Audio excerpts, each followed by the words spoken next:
man, I said, hey, bro, you want anything to drink or eat? And he goes, hey, quit calling me fucking bro. I ain't your bro.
To this episode of Chatting with Staxx. I'm your host, Bill Staxx, and today I got...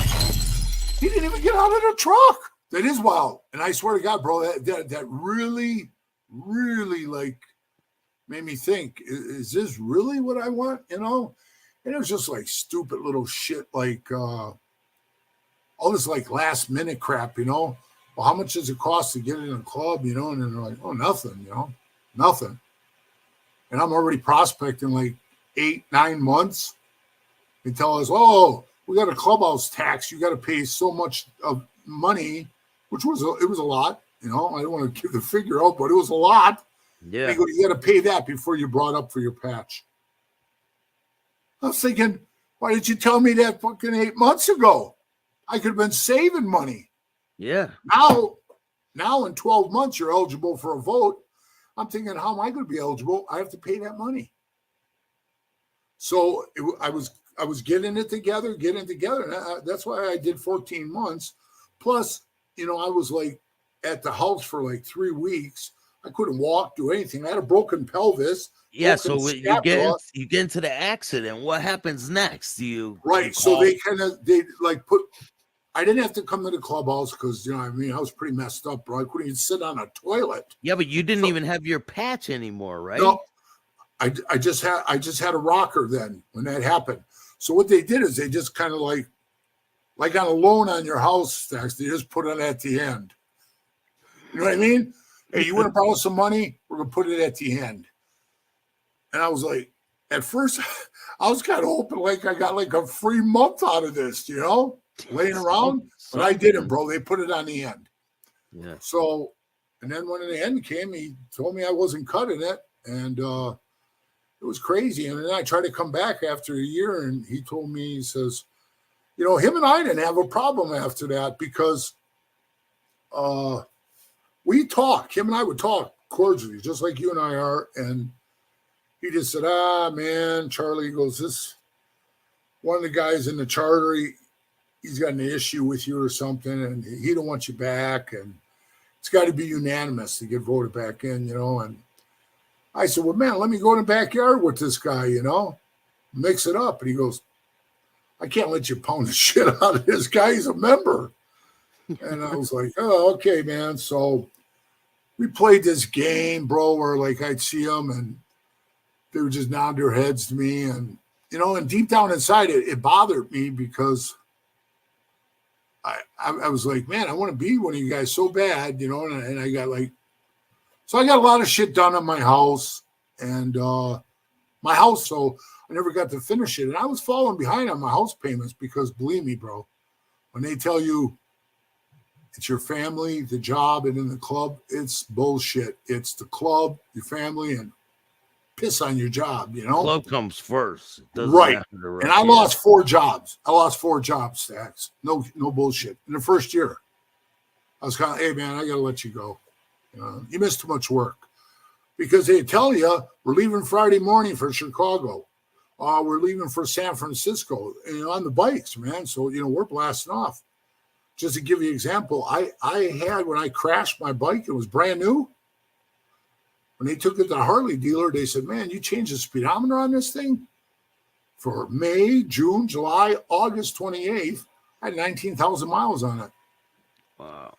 Right. So, I was just like, oh man, this is just nuts. Yeah, but so if you lost your job, how are you getting money to pay for gas and to go on these trips? And how do you it was hard. even? It was hard, bro. My wife worked and my daughter went to work. She just graduated. She graduated. She was graduating the year I left Wisconsin, which was really shitty, man, because I uprooted her, pulled her out of the school that she should have graduated with her class, and the people she knew. Yeah.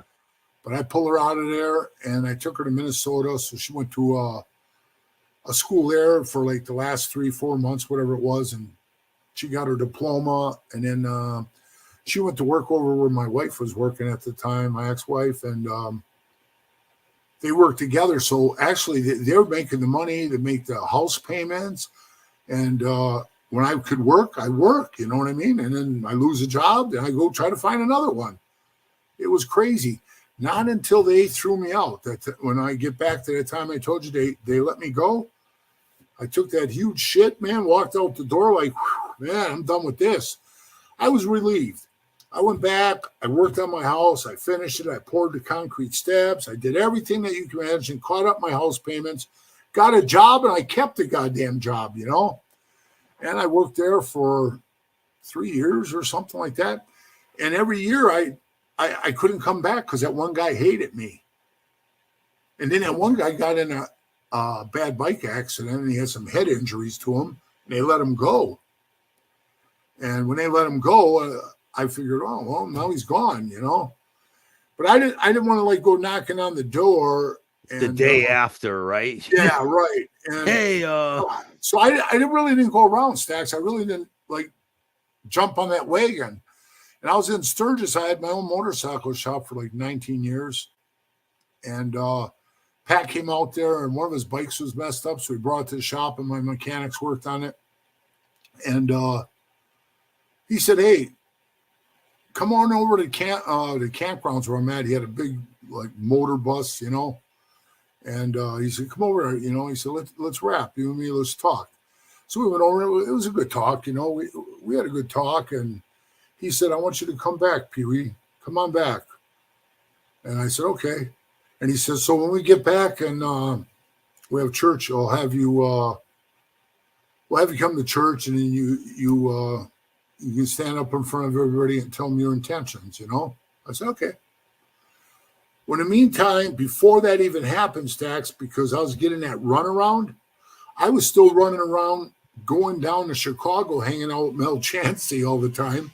And me and Mel running around, being goofy, beating on people in bars and stuff like that, the right people. Yeah. And we were still doing that thing. And I wasn't even part of the club, bro, but I was doing it because Mel is like my blood brother, Yeah.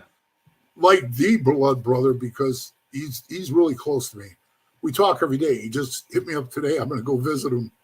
And he's a great guy. Oh, he is. And he just hit me up today, and he cracks me up.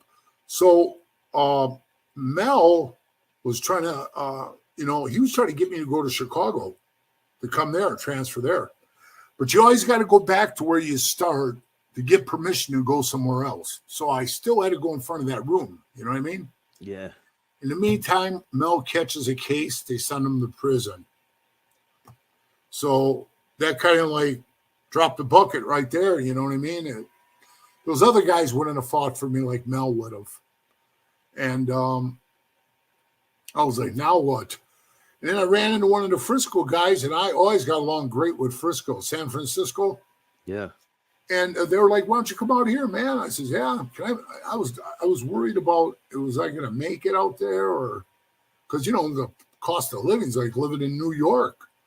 So I says, so you guys would. So I went to their church, to their meeting, and they all said, hey, we'll take you, man. They all agreed on it. They said, at this point, did you have a bottom rocker? No, I was nobody. I was nothing. I was nothing.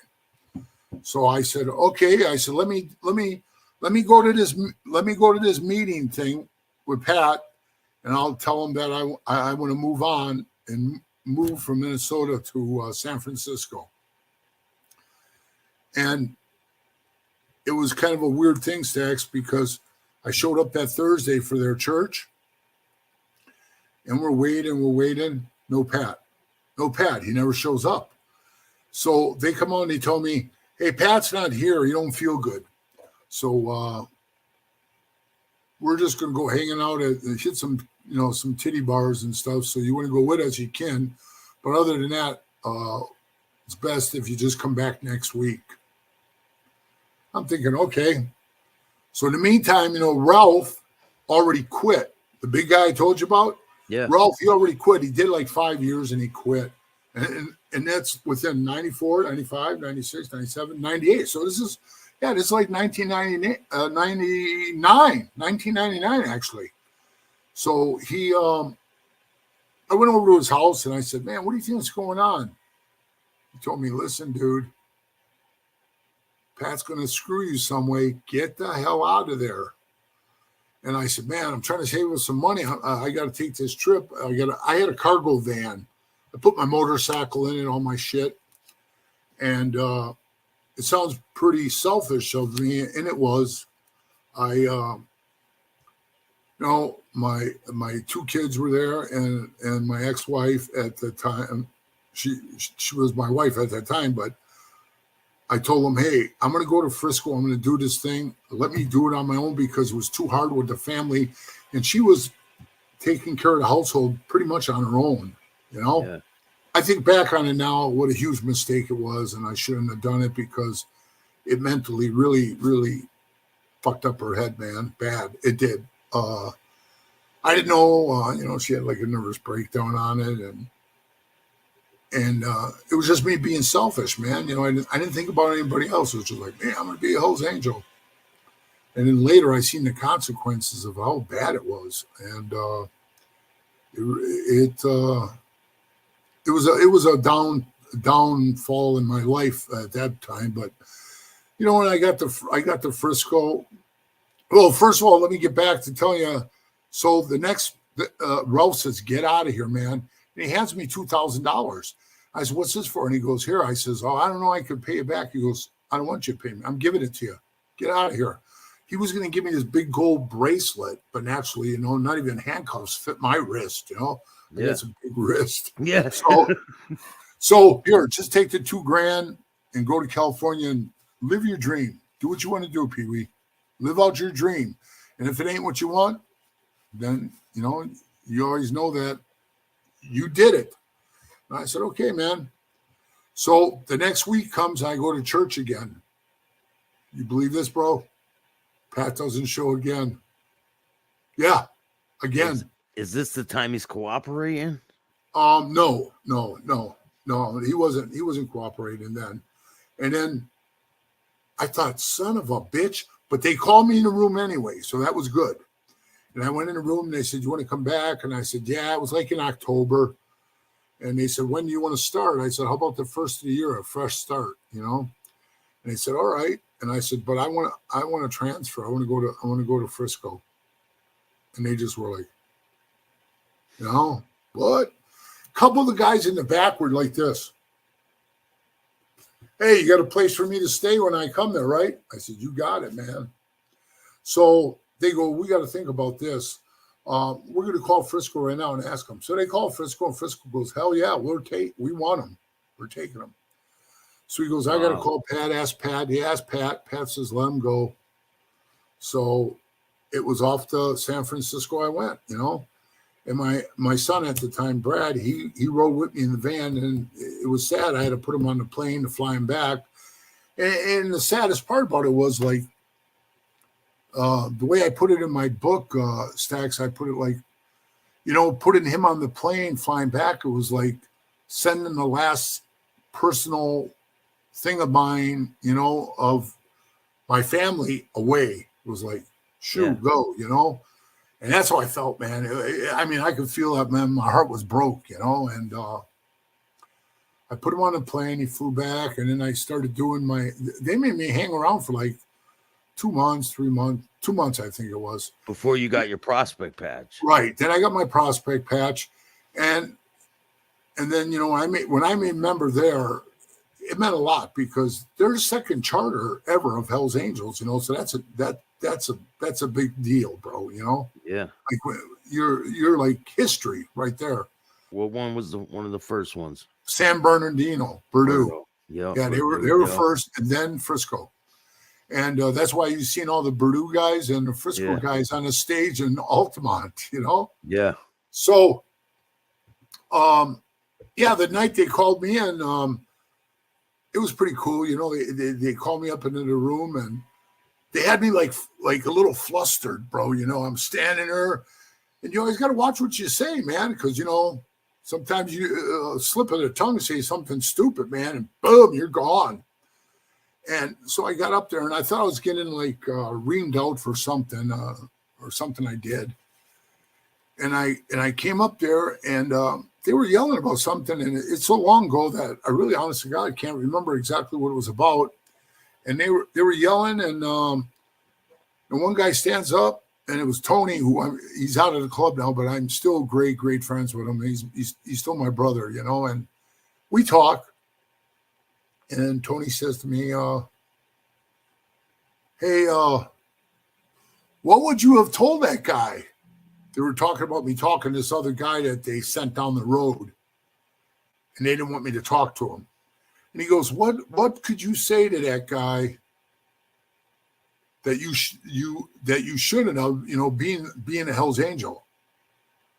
Well, I stood there for a minute, and I'm thinking, "Oh, what does he mean, being a Hell's Angel?"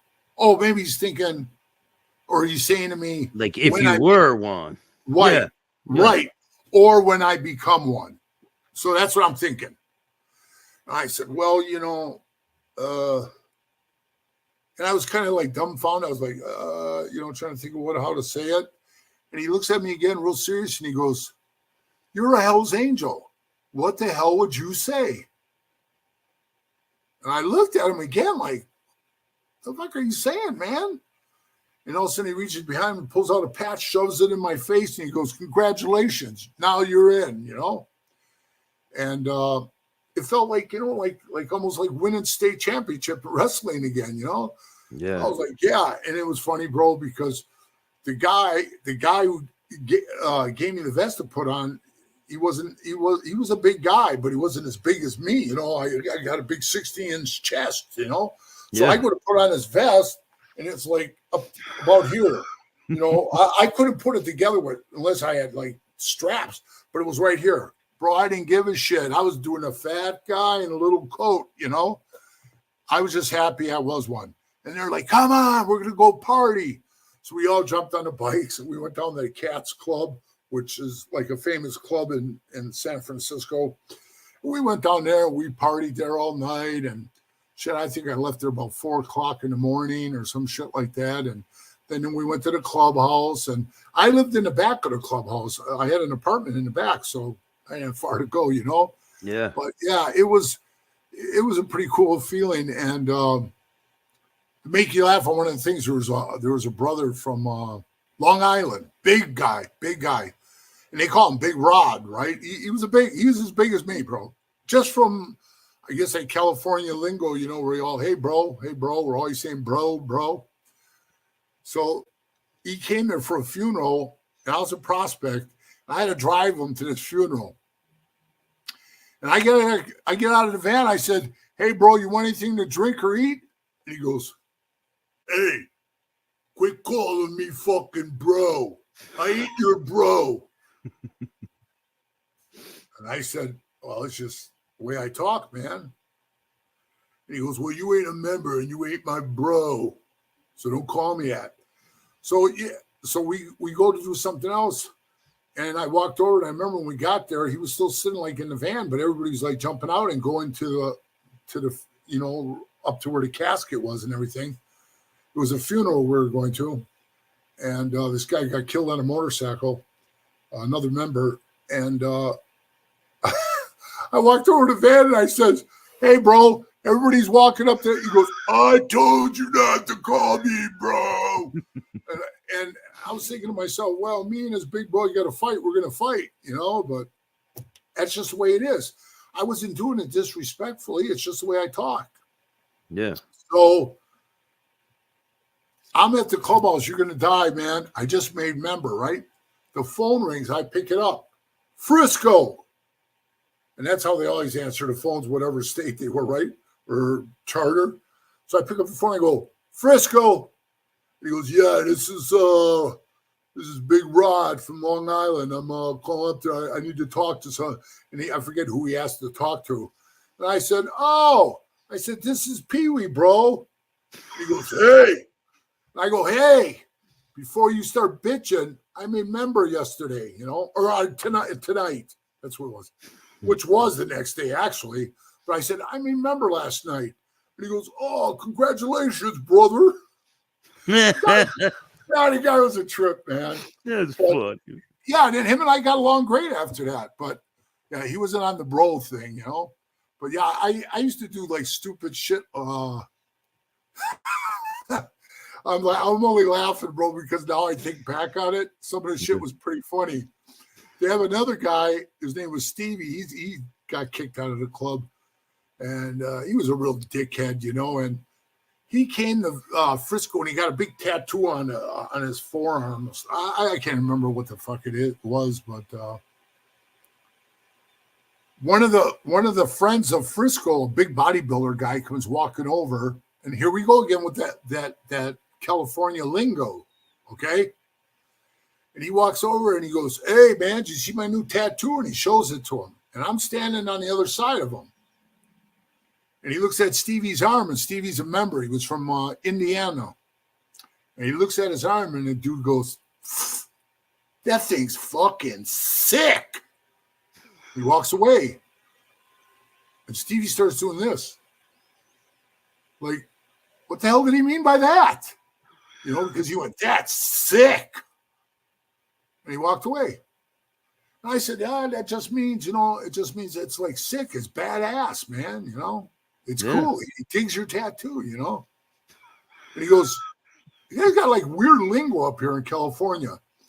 And I said, yeah, so I says like, and believe me, bro, I was still a prospect when I said this to him. But yeah, he was very I says, so like a lot of times when we're joking around and shit, because it's Frisco, don't like freak out, because this is just like a joke thing. Like if I say to you, instead of I yell, hey, Stevie, and I yell, hey, it's just a joke thing, He goes, you better call me. I just started laughing. I thought I'd try to get away with it, bro, because I would have called him that all day.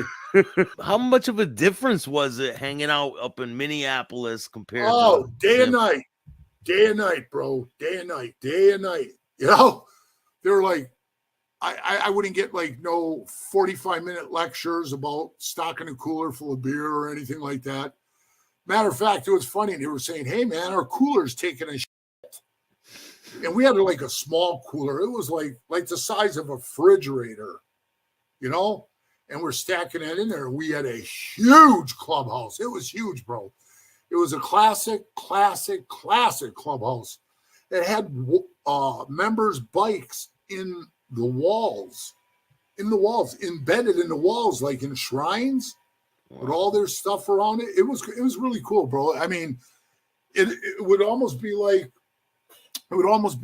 a museum for you to go in and see. That's how cool it was. These guys, they didn't play any of that, the cooler games, right?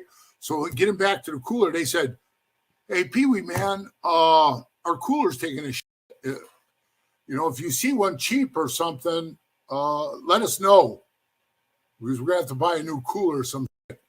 So I come around the corner down the street on my bike. So you got to go like up the street on Tennessee Street. That's where the clubhouse is. So you go up to the top of the hill and you turn right. There's like a little, I don't want to say 7-Eleven, but that's what it's like, a 7-Eleven. Like, but it was a little grocery store. And it was being remodeled inside. They were gutting the store, and all the shit was tarped out in front of it, right? So I turn the corner and I'm looking at it, and I see this big, like probably 8 feet by 10 high, big old cooler, big giant one. And I'm thinking, oh, We got to have that. So I went down to the clubhouse, man, and I got a couple 4-wheel dollies that we had in the back room. I went over and I had to lay that thing on its side, bro, and I had to fucking roll it down the hill. And I'm telling you, this hill was steep. I think when he got away from me, and it almost did twice. I was trying to, it's taking off, and it weighed so much. There was no way I could have stopped it from flipping over if it was going to flip. Yeah. That's how heavy it was. But I got it down to the end of the road, and we had a big garage door. I opened it up, wheeled it in, took the old cooler out, put the new one in, let it sit for a while. I put all the beer in it. It was stacked. They all came in and were like, where the hell did that come from? And one of the guys in the club worked for Budweiser. So anytime, he would go into a store, Staxx, and they say, this beer is outdated. You know what I mean? Well, really, is beer outdated, bro? No. Guys can have beer. Yeah, the guys have beer in the garage for 2-3 years. You're drinking it. You know? Yeah. You don't even know. This shit just like last month, it expired. But it doesn't expire. It's just, they can't leave it in the store. So he would always bring, man, we had so much Budweiser and that shit. We never paid for beer. Never. And that guy that worked for Budweiser, his name was Anthony. And that sick bastard, he ended up killing his 2 kids, his wife and himself. What? Yeah. Suicidal. He killed them first and then he shot himself. You're in San Francisco. Where do you go from there, and how long do you stay there? And was there any big events that happened in your life when this was happening? And did you go back to Minnesota, and what was it like when you went back to Minnesota? Believe this, bro. I went back to Minnesota when Pat got busted on his federal case. They gave him 20 years. He had a going away party, and I went to his going away party. And I seen there was people, all kinds of people. Other clubs were there. Club I love dearly, the Hell for Steros. They're big in the Midwest. They're a big 1% club. And they started way back in like 62. Yeah, and those guys are still my friends to this day. I love them. They're great. They're a true brotherhood. And they were there. I see one of their members give Pat a nice gold ring and, say, hey, man, it's bad this is happening to you. And we're all there hanging out with him. And Pat looks at me and he says, Charlie, can you ever forgive me for what I did to you? Running me down the road. But now I was a Hell's Angel, right? California one.